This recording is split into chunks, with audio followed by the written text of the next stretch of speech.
चलो बुलेटिन की शुरुआत करेंगे बड़ी खबर के साथ। यूपी के अल्पसंख्यक कल्याण राज्य मंत्री का बयान सामने आया है। एमपी की तरह ही यूपी वक्फ का भी गठन किया जाएगा। तो ये बड़ी खबर आपको बता रहे हैं, यूपी के अल्पसंख्यक कल्याण राज्य मंत्री का बयान सामने आया, जहां उन्होंने कहा है कि एमपी की तर्ज पर यूपी वक्फ का भी गठन किया जाएगा। ऐसा दानिश अंसारी ने कहा। आपको बता दें कि यूपी वक्फ बोर्ड में गैर मुस्लिम सदस्य भी शामिल होंगे। तो ये बड़ी खबर आपको बता रहे हैं, जहां वक्फ बोर्ड में 2 महिलाएं भी शामिल होंगी। दानिश अंसारी ने ये पूरी अपडेट दी है। और आपको बता दें कि पसमानदा को भी वक्फ में शामिल किया जाएगा।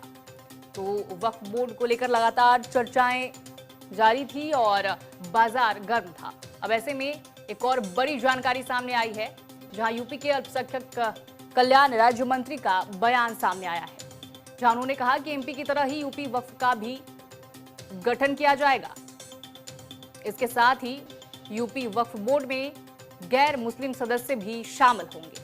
तो ये बड़ी खबर आपको बता रहे हैं, जहां वक्फ बोर्ड में 2 महिलाएं भी शामिल होने वाली है। और ये बयान दानिश अंसारी ने दिया है। आपको बता दें कि पसमानदा को भी वक्फ में शामिल किया जाएगा।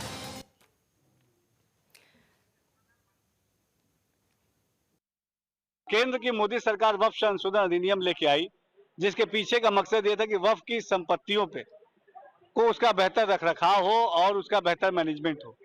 इसके लिए कई सारे सकारात्मक संशोधन भी किए गए वक्फ संशोधन अधिनियम 2024 के माध्यम से, जिसके तहत नए जो वक्फ की जो टीम बनेगी, जो वक्फ बोर्ड का गठन होगा, उसमें पिछड़े पासमानदा जो मुसलमान है उनका रिप्रेजेंटेशन होगा, जो महिलाएं हैं उनका रिप्रेजेंटेशन होना चाहिए, हमारे जो तमाम और भी मुस्लिम समाज के अलग अलग वर्ग है उनका रिप्रेजेंटेशन होना चाहिए, हमारे 2 ऐसे सदस्य का भी नॉमिनेशन उसमें होना है जो नॉन मुस्लिम है।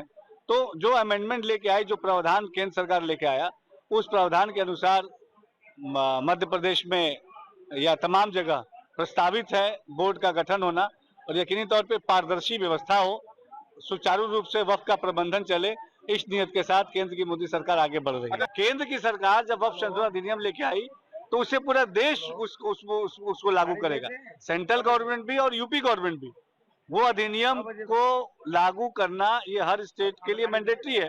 तो यकीनी तौर पे आने वाले समय में जब उत्तर प्रदेश में भी ऐसे गठन की प्रक्रिया चलेगी, तो वक्फ संशोधन अधिनियम के अनुसार जो भी फॉर्मेशन की प्रक्रिया होगी, नियम कायदे कानून होंगे, बायलॉज होंगे, उस अनुसार यूपी में भी ऐसा गठन किया जाएगा।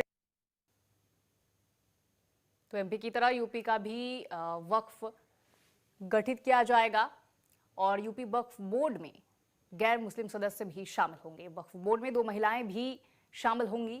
पसमानदा को भी वक्फ में शामिल किया जाएगा। तो ये बड़ी खबर आपको बता रहे हैं।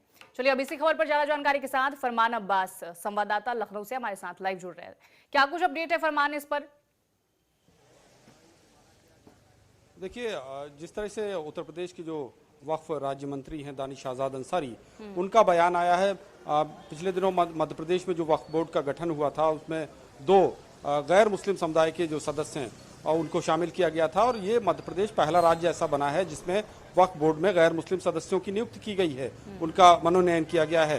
तो ऐसे में अब उत्तर प्रदेश जो कि बहुत महत्वपूर्ण है, यहाँ पर एक नहीं बल्कि 2 वक्फ हैं।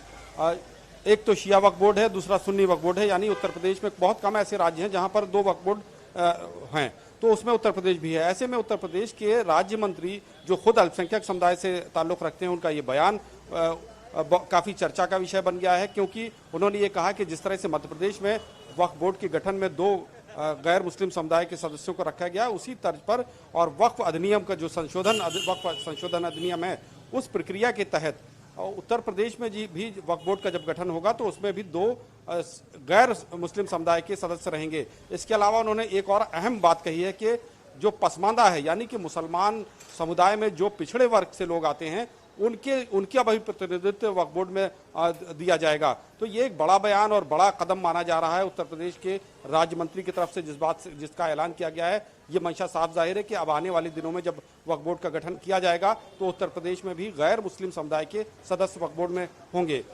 इसके अलावा अगर हम जो मध्य प्रदेश की बात करें, जहां पर ये जो गठन करने के बाद वक्फ बोर्ड का जो गठन हुआ, उसमें जो 2 गैर मुस्लिम समुदाय के सदस्य रखे गए, उसको लेकर कांग्रेस ने कड़ी प्रतिक्रिया दी है। और कांग्रेस के लोगों का कहना है, कांग्रेस के नेताओं का ये कहना है कि चूंकि वक्फ संशोधन अधिनियम का मामला अभी सुप्रीम कोर्ट में लंबित है। ऐसे में अब कांग्रेस पार्टी सुप्रीम कोर्ट का रुख करेगी। तो ये बात बिल्कुल तय है कि जिस तरह से कांग्रेस का बयान आया है, कांग्रेस के लोग आपने ये जो तमाम इस बात जानकारियां को दी, मैं आपसे कह ये रहे जानना हैं। चाहूंगी कि इसमें जो गैर मुस्लिम शामिल होने वाले हैं, इसमें जो जुड़ेंगे गैर मुस्लिम, उनसे क्या कुछ वक्फ को फायदा होने वाला है, उसका क्या कुछ असर पड़ने वाला है?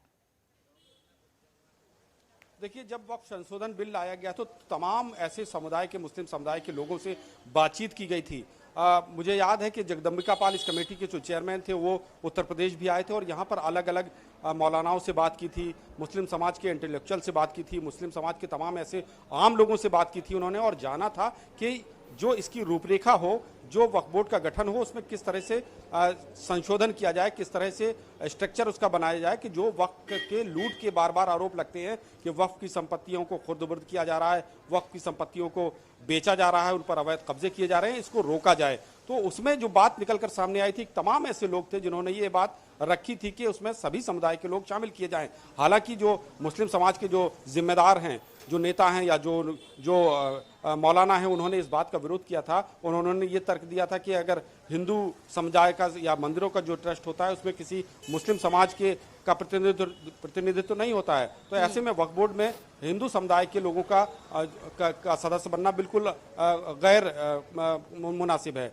तो ऐसे में ये कहा जा सकता है कि जो वक्फ संशोधन बिल लाने से पहले जो बातचीत की गई थी और जो वक्फ संशोधन बिल का जो स्ट्रक्चर तैयार किया गया था, उसी के तहत ये लाया गया। और इसके पीछे सरकार का ये कहना है कि उसकी मंशा ये साफ है कि तमाम चीज़ें पारदर्शी तरीके से हों और वक्फ में जो आरोप लगते हैं कि उसको खुर्द-बुर्द किया जा रहा है, उसकी लूट हो रही है, उसमें तमाम जो अवैध कब्जे हैं और उसकी संपत्तियों को बेचा जा रहा है, उस पर अंकुश लगाया जा सके। चलिए, तमाम जानकारी के लिए आपका बहुत बहुत शुक्रिया, लेकिन आप बने रहिएगा हमारे साथ और भी अपडेट के लिए हम आपसे फिर